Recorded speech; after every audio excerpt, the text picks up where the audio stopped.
السلام علیکم ورحمۃ اللہ وبرکاتہ۔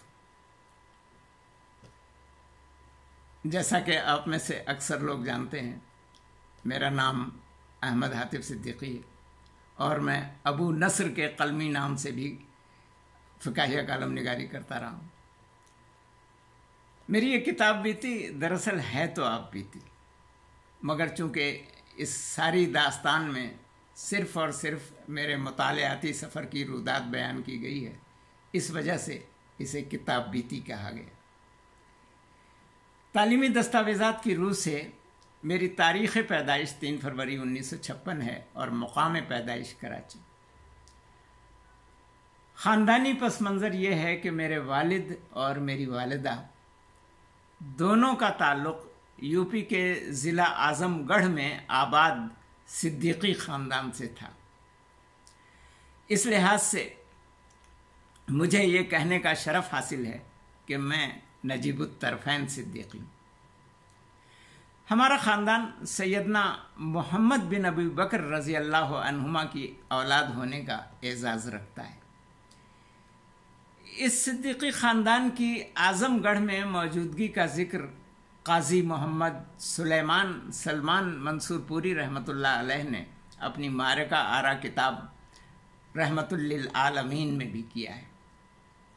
صدیقی خاندان کی یہ شاخ بعد الغاری کہلاتی ہے۔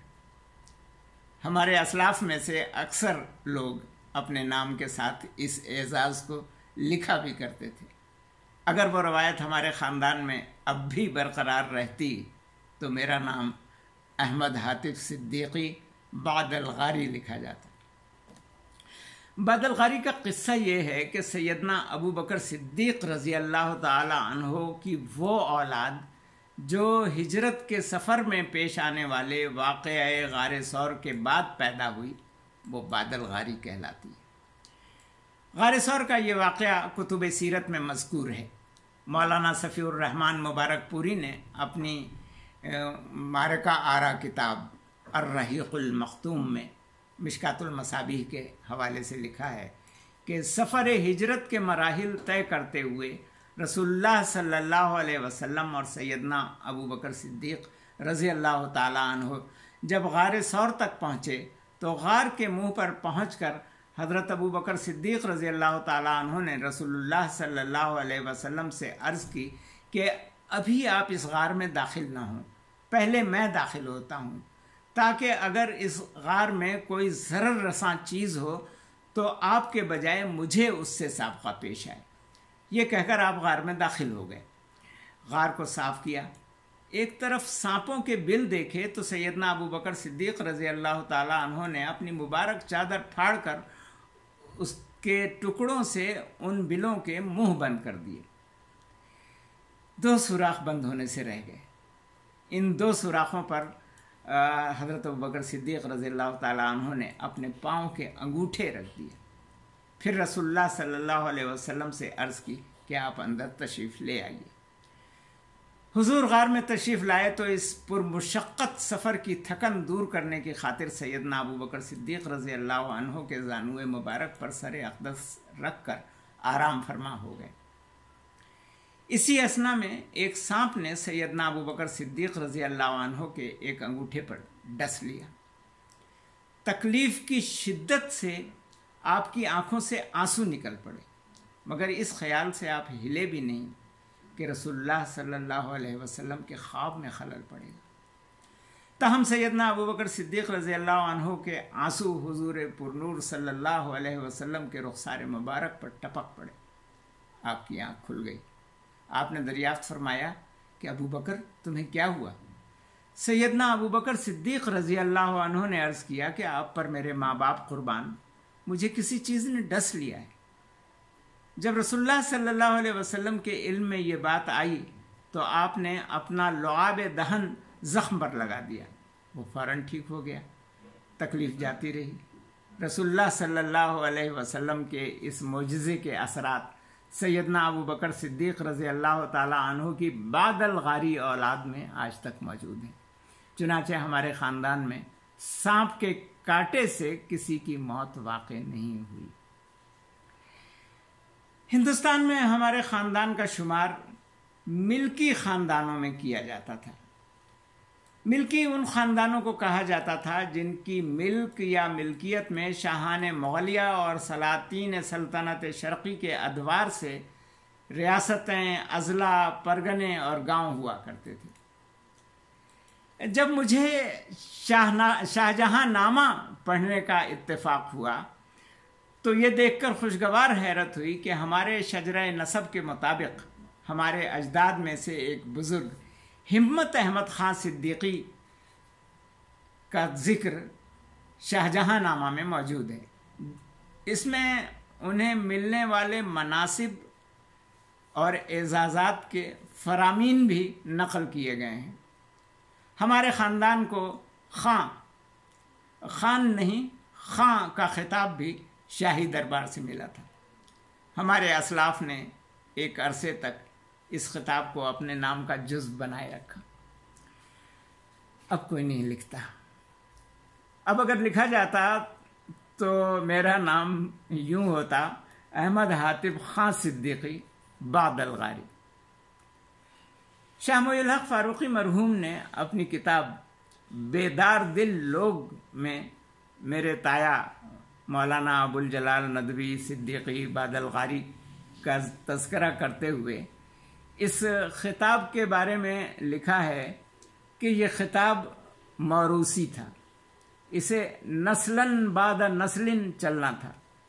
مولانا کے مذکورہ جد امجد نے، جو ایک جنگجو سپاہی ہونے کے علاوہ ایک خدا رسیدہ صوفی بزرگ بھی تھے، اپنے افراد خاندان کو خاں کا لاحقہ لگانے کا حکم اس وعید کے ساتھ دیا تھا کہ جو اس سے روگردانی کرے گا وہ اولاد نرینہ سے محروم رہے گا۔ اب تو جیسا کہ میں نے عرض کیا کوئی نہیں لکھتا، مگر الحمدللہ ہمارے خاندان میں اولاد نرینہ کی خوب فراوانی ہے۔ میں خود اور میرا بیٹا اس کا ثبوت ہے۔ فاروقی صاحب لکھتے ہیں کہ یہ ممکن ہے کہ جد امجد کا حکم ایک خاص مدت کے لیے، ایک معینہ مدت کے لیے رہا ہو، اور معینہ مدت گزر جانے کے بعد اب وہ حکم تمادی ہو چکا ہو، یعنی جس کی میعاد گزر چکی ہو۔ اپنے اس خاندانی پس منظر کا ذکر میں اظہار تفاخر کے طور پر نہیں کر رہا ہوں۔ نوابین اور رؤسا سے تو ہندوستان بھرا ہوا تھا، ان کی اولاد میں سے ہونا کوئی امتیازی شرف نہیں ہے۔ بتانا یہ مقصود تھا کہ اس رئیسانہ پس منظر کے باوجود ہمارے خاندان نے علم سے ناتا نہیں توڑا۔ ہندوستان میں ہمارا خاندان علماء کا خاندان کہلاتا تھا۔ ہماری دادی کا تعلق اعظم گڑھ کے مشہور گاؤں چریا کوٹ سے تھا۔ والد کے نانیحالی رشتہ داروں میں سے مشہور عالم دین مولانا فاروق چریا کوٹی، جو علامہ شبلی نعمانی کے استاد تھے، اور مولانا عنایت رسول چریا کوٹی، جو سر سید احمد خان کے استاد تھے، علمی دنیا میں آج بھی معروف ہیں۔ میرے دادا محمد ابراہیم صدیقی بھی عالم تھے، اور میرے والد مولانا مولوی ابوالحسنات صدیقی علوم اسلامی اور عربی اور فارسی کے علماء میں سے تھے۔ میرے تایا مولانا ابوالجلال ندوی صدیقی مفسر قرآن اور ماہر لسانیات تھے۔ آپ مولانا سید سلیمان ندوی اور مولانا حمید الدین فراہی کے شاگرد تھے۔ قرآن کے حروف مقطعات کی تشریح ان کا اختصاصی موضوع تھا، جس کے لیے انہوں نے دنیا کی کئی زبانوں کے حروف تہجی کا عمیق مطالعہ کیا۔ قدیم عمارتوں، بالخصوص آثار قدیمہ ہو جانے والے کھنڈرات پر منقش کتبات انہوں نے بطور خاص پڑھے۔ اسی ضمن میں موئنجو دارو سے نکلنے والی مہروں کے نقوش بھی پڑھ ڈالے۔ ان کا کہنا تھا کہ ان نقوش میں پائی جانے والی تحریر یہ بتاتی ہے کہ موئنجو دارو کے باشندے بت پرست نہیں تھے، سیدنا ابراہیم خلیل اللہ علیہ السلام کے دین حنیف پر عمل پیرا تھے۔ تمام مغربی ماہرین آثار قدیمہ آج تک یہی کہتے چلے آ رہے ہیں کہ موئنجو دارو کی زبان پڑھی نہیں جا سکی۔ جبکہ مولانا ابوالجلال ندوی کا کہنا تھا کہ یہ بات غلط ہے کہ پڑھی نہیں جا سکی، انہوں نے پڑھنا ہی نہیں چاہا۔ میری عمر جب 4 سال 4 مہینے اور 4 دن ہوئی تو رسم بسم اللہ سے میری مطالعاتی زندگی کا آغاز کروایا گیا۔ اس زمانے میں پڑھائی کا آغاز کرنے کے لیے، تعلیم کا آغاز کرنے کے لیے باقاعدہ ایک تقریب منعقد کی جاتی تھی اور اس تقریب کو رسم بسم اللہ کہا جاتا تھا۔ اپنی اس تقریب کے مناظر مجھے اب تک بالکل اسی طرح یاد ہیں جیسے خواب سے اچانک آنکھ کھل جانے پر خواب کے کچھ مناظر یاد رہ جاتے ہیں۔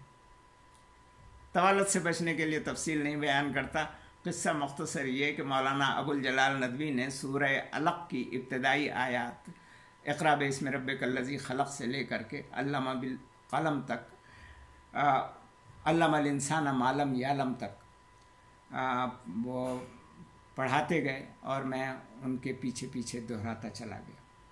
یوں میری پڑھائی کی بسم اللہ ہو گئی۔ اس کے بعد رسمی تعلیم کا آغاز ہوا۔ مولانا ابوالجلال ندوی، جنہیں ہم سب بھائی بڑے ابا کہا کرتے تھے، اپنی بے پناہ علمی مصروفیات کے باوجود بچوں کی علمی پیش قدمی پر بھی گاہے گاہے نظر ڈالتے رہتے تھے۔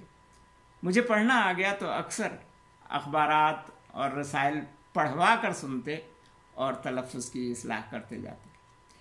اس موقع پر بچپن کا ایک دلچسپ واقعہ یاد آ گیا۔ ایک روز بڑے ابا نے گود میں بٹھا کر پوچھا، کیوں میاں کیا پڑھتے ہو؟ عرض کیا، عربی قاعدے میں الف زبر آ، الف زیر اے، الف پیش او سب پڑھ لیا ہے۔ پوچھا، اردو بھی پڑھتے ہو؟ جواب دیا، جی ہاں، اردو کا قاعدہ ختم کر لیا ہے۔ اب دریافت فرمایا، اگر ہم اردو کا کوئی جملہ بولیں تو لکھ لو گے؟ یہاں یہ دلچسپ بات بھی بتاتا چلوں کہ یو پی کے شرفا، بالخصوص ملکی خاندانوں کے لوگ شاہانہ واحد متکلم، رائل سنگولر، یعنی میں کی جگہ ہم استعمال کیا کرتے تھے۔ تو بڑے ابا نے پوچھا کہ اگر ہم اردو کا کوئی جملہ بولیں تو لکھ لو گے؟ اس سوال کے جواب میں چھٹانک بھر کی زبان ہلانے کے بجائے بقول بڑے ابا میں نے سیر بھر کا سر ہلا دیا، دائیں سے بائیں انکار میں۔ انہوں نے کہا، قلم، دوات اور کاغذ لاؤ۔ میں بڑے بھائی کا زیڈ نب والا ہولڈر، دوات اور کاغذ کا دستہ اٹھا لایا۔ انہوں نے املا کروانا شروع کیا۔ لکھو، الف زیر اے، میم زیر میں، رے زیر رے، بے زیر بے، ٹے زیر ٹے، کاف زیر کے، لام زیر لے، لام زیر لے، لام زیر لے۔ جو کچھ لکھا تھا اس کی املا میں صورت یوں بنی تھی کہ الف، میم، رے، بے، ٹے، کاف، لام، لام، لام۔ انہوں نے حکم دیا، اور ان سب پہ زیر بھی پڑا ہوا تھا، انہوں نے حکم دیا کہ اس کو بغیر ہجے کے پڑھو۔ جب اسے بغیر ہجے کے پڑھا تو مارے خوشی کے باچھیں کھل گئی۔ فرط انبساط سے پھوٹ پھوٹ پڑھنے والی ہنسی پر قابو پانا مشکل ہو گیا۔ گویا الف بے پڑھنے والا ایک بچہ اردو کا ایک مکمل جملہ لکھنے میں کامیاب ہو چکا تھا۔ اے میں، رے، بے، ٹے، کے، لے، لے، لے، اے میرے بیٹے کے لے لے لے۔ اب تو ایک کھیل ہاتھ آ گیا۔ کھیل ہی کھیل میں کئی فقرے بنا ڈالے۔ حصول علم اور مطالعے کے عمل کو بچوں کے لیے دلچسپ بنانے کی خاطر بڑے ابا بڑے دلچسپ طریقے اختیار کرتے تھے۔ ایک روز انہوں نے کاغذ پر پان کے ایک مکمل پتے کی شکل بنائی، درمیان میں سے 4 لکیریں اٹھ کر اوپر کو جا رہی تھیں۔ پوچھا، یہ کیا ہے؟ غور سے دیکھا تو بیرونی لکیروں کو شامل کر لینے سے ایک مانوس سی شکل بن گئی تھی۔ عرض کیا، یہ انسان کے ہاتھ کی ہتھیلی اور اس کی 5 انگلیاں ہیں۔ جواب سن کر بہت خوش ہوئے، شاباش دی اور بتایا کہ اردو اور عربی کے 5 کا ہندسہ اسی ہتھیلی کی بگڑی ہوئی یا بنی ہوئی شکل ہے۔ پھر مزید بتایا کہ انسان نے لکھنے کے لیے پہل تصویریں بنائیں، بعد میں یہی تصویریں حروف اور ہندسوں کی شکل اختیار کر گئیں۔ انہوں نے تمام حروف تہجی کی صوری تاریخ بتائی۔ مثلا میں آپ کو صرف بے کے بارے میں بتاتا ہوں۔ بے کا لفظ دراصل بیت تھا۔ عبرانی میں اب بھی یہ حرف بیت ہی کہلاتا ہے۔ یہی حرف لاطینی میں جا کر بیٹا ہو گیا اور انگریزی میں بی۔ بیت عربی میں گھر کو کہا جاتا ہے، عبرانی میں بھی گھر کو کہا جاتا ہے۔ اس حرف کی صورت بنانے کے لیے ایک جھونپڑے نما گھر کی تصویر بنائی جاتی تھی۔ ایک افقی لکیر کے دونوں سروں پر عمودی لکیریں اور ان کے اوپر اردو کے 8 کے ہندسے جیسی ایک چھت ڈال دی جاتی۔ تحریر میں ارتقا ہوا تو صرف افقی لکیریں باقی رہ گئیں اور عمودی لکیروں کو ظاہر کرنے کے لیے افقی لکیروں کے دونوں سروں کو قدرے اوپر اٹھا دیا گیا۔ یوں بے کی ارتقائی شکل وجود میں آئی۔ ایک روز کہنے لگے کہ جب انسان کو پیاس لگی تو اس نے بے قرار ہو کر کچھ کہنے کو منہ کھولا۔ منہ سے جو آہ نکلی وہی آہ پانی کا نام بن گئی۔ تقریباً ہر زبان میں پانی کا نام لیتے ہوئے منہ ضرور کھلتا ہے۔ غور کیجئے تو عربی کا ماء ہو، انگریزی کا واٹر ہو، جرمن زبان کا واسر ہو، فارسی کا آب ہو یا اردو اور ہندی کا پانی، سب کو ادا کرتے ہوئے پیاس کے ماروں کا منہ کھلتا ضرور ہے۔ ایک دفعہ ہمیں بتایا کہ انسان نے لکڑی کاٹنے کے لیے جب اس پر اپنا اوزار مثلا کلہاڑا مارا تو جو آواز نکلی وہی اس عمل کا نام ہو گئی۔ اردو، ہندی اور انگریزی میں کٹ، فارسی اور عربی میں قطع اور قط۔ ایک بار ہفتہ فارسی اور اردو میں استعمال ہوتا ہے، ہفتہ۔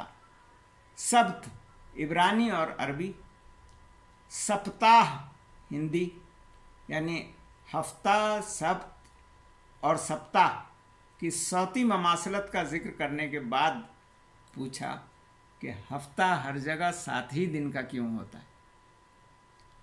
جب لا علمی کا اظہار کیا تو انہوں نے کہا کہ ہر 7 دن کے بعد چاند کی شکل تبدیل ہو جاتی ہے۔